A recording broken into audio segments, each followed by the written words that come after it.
and welcome to my channel today. This is a video I have been wanting to shoot for such a long time, and I've been thinking that I needed to wait to do this video until I had all my ducks in a row and then shoot it and it would be perfect. And I just came to the point where I realized I'm never gonna have my ducks in a row. My ducks are just all over the place and scattered, and it's better to just shoot this video and do it on a whim than not to shoot it at all. So here we are. I just have gotten to a point in my life, especially the older I get, where I find it's really important to let people know all the good things that we see about them and how important they are to our lives. I mean, sometimes we are our own worst critic, and so when somebody comes to us and says, hey, I've noticed that you are so gifted in these areas and you are such a blessing, and I just see you shine in this way, it's so good. It is just so good for our souls to hear those things sometimes.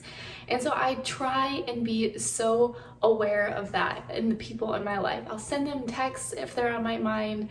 I'll send them voice messages. I will try and stop right then and there and pray for them, let them know I'm praying for them, just all of those little things. And I think it's so important for us to do that for one another. Imagine, if you will, we all did that for one another every time we thought something good of one another. Even if it's a complete stranger, and I'm not the best at this, I try and get better and better.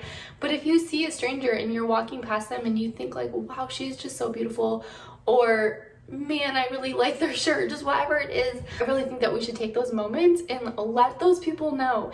And I think if we all were just very intentional about doing those things, that our world would feel so much lighter than it does right now. And so anyways, it's my little encouragement for you today, and we're gonna get to who this video is for right now.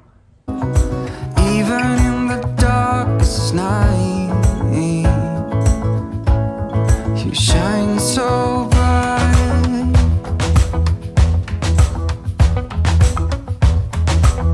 Okay, so I've talked to you guys so much about my experience with selective mutism in public schools and how it was pretty treacherous for me.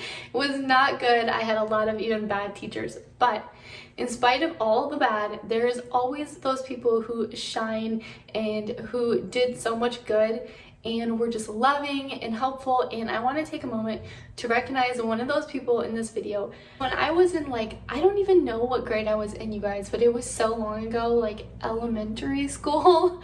I was little. She was one of the first teachers that I can even remember, and I knew her then as Miss Christensen. And I actually ended up doing on my Facebook page, just asking friends and family if they knew how I could find her, how I could contact her, because I had Googled her and did like everything I could think of to try and find her, and I could not find her anywhere. And they told me that she had actually, her name has changed, and she now goes by Miss Mary Claire Johnson, which explains why I could not find her. So I finally found her, and I really, really want to send her a letter and let her know how much she truly, really impacted me when I was a little girl. She was one of the first teachers, one of the only teachers who really took the time to notice me, to make me feel like I was special, like I was gifted. She was so encouraging to me all the time. Now, again, I loved art at that age. It was one of the only ways that I really knew how to like express myself. And that's true for a lot of kids with selective mutism. They're usually really good at like the arts, or even a lot of them are good at drama, different things like that. So I was good at this area, but she really helped encourage me. And I remember I was in her class, and it was a long time ago, and they gave us clay, and you were to make something, and then they throw it in the kiln and you get to take it home to your parents. And I remember all of the kids sitting next to me in her class are making like these bowls or ashtrays. Back then, I don't think kids probably make ashtrays anymore, but it was the thing to make when I was a little girl.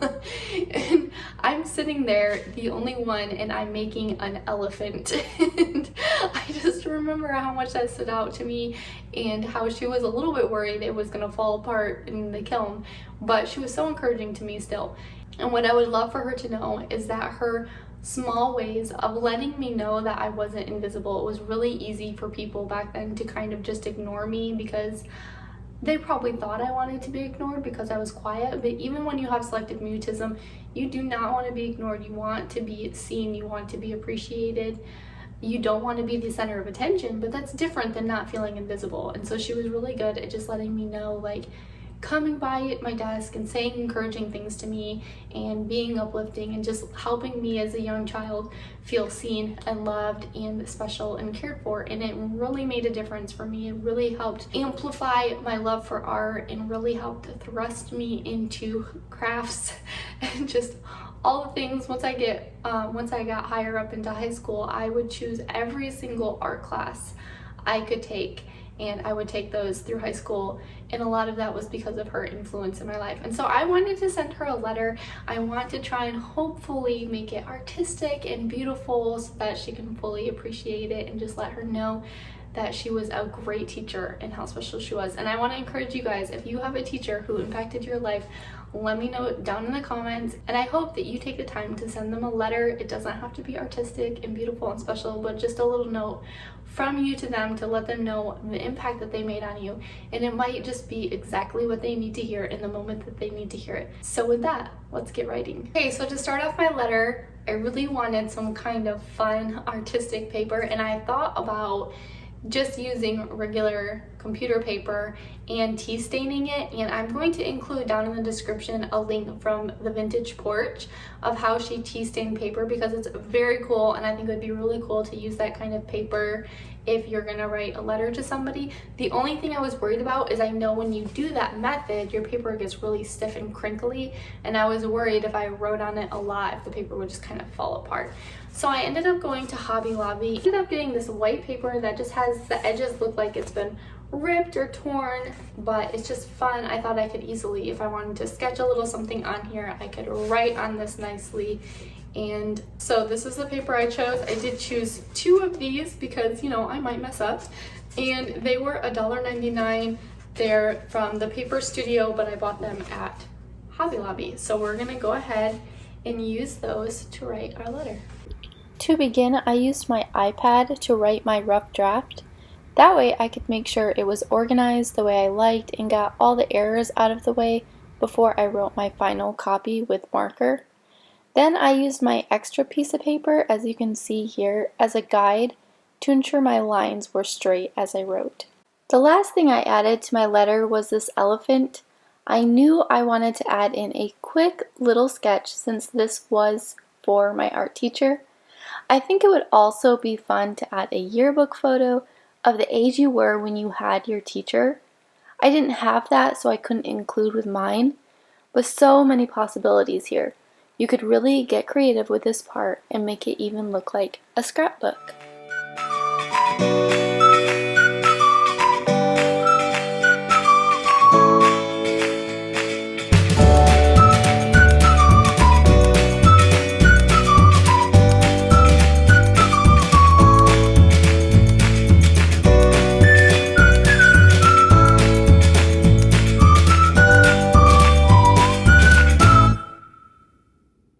Hey guys, I finished my letter. I think I showed you guys yesterday. It's the next day, by the way. And then my elephant turned out cute. I almost did a Goofy, which you guys would have no idea why I chose those, but they have to do with things I wrote to her in my letter. An elephant and Goofy were just significant to my experience with her, and so that's why I drew an elephant on there. And then I asked my husband, because this is so big, originally I was thinking I was going to use one of these little envelopes, which I don't know what I was thinking, because clearly I don't want to fold this a whole bunch of times. So I'm still going to have to fold it at least once. But my husband went and got me, I thought he was going to get me a manila envelope, like one of those big ones that is still like this color, but they're bigger. But he ended up going to the post office and getting me one of these. So, because I want to decorate the whole envelope. So you guys can see I did do her name on there, and I'm going to add her address, and then I'm going to do my name obviously and my address. And I just want to give you guys a little tip if you want to do this. Well, first of all, if you use this kind of envelope, just beware because the ink does bleed quite a bit, so it's very hard to get nice clean lines. But my little trick in choosing a font whenever I do something like this is I go into my Canva app and I type in whatever it is I want to type. So in this instance, I put Miss Mary Claire Johnson, and then I go through and I just choose a font that I like, and then I use that as a template for me to copy. It's never 100% perfect or right on, but it still gives me an idea. So if that's something that you're good at, you could always just, you know, print something off if you want it to look fancy and you're not good at drawing, or you could use your Cricut. I mean, there's other options, but because this is for my art teacher, I really want to try and just hand draw as much as I can. And so here is this is what I'm talking about on Canva. So you can go on here and you can I chose Daydream for this font, but you just go on here and choose, and it'll change your font for you to get a good idea of like what you would like. So that's just a little tip for me to you. And now I'm gonna finish decorating my envelope, and we're gonna get this ready for the mail. I just made a whole bunch of triangles, and then we're filling them all in with patterns. Lael is kind enough to sit here and help me finish this up. One of the final touches I used for this envelope was my new wax seal stamp. As you can see, I'm using it here. You guys know I'm going to be using this on so many letters in the future. I'm very excited about it. I bought everything I needed for this at Hobby Lobby, and the stamp I'm using here says "With Love." Okay, you guys, that is it for this video. Let me know if you give this a try, if you end up sending a letter to an old teacher who just meant a lot to you. I would love to know about that down in the comments. This is such a simple and fun way to let somebody know that they made a difference in your life and to let them know that you were thinking about them. And I can't wait to find out if she's gonna write me back. So I hope you guys are following along with me on Facebook and on Instagram, because I guarantee I will let you guys know if I hear back from her and if she remembers me. Even if she doesn't, that's okay, but I'm very curious if she does remember the very quiet girl who was in her art class and just soaked up everything that she taught. And I hope that gave you guys some inspiration. I really love the wax seal. I just got that for the first time.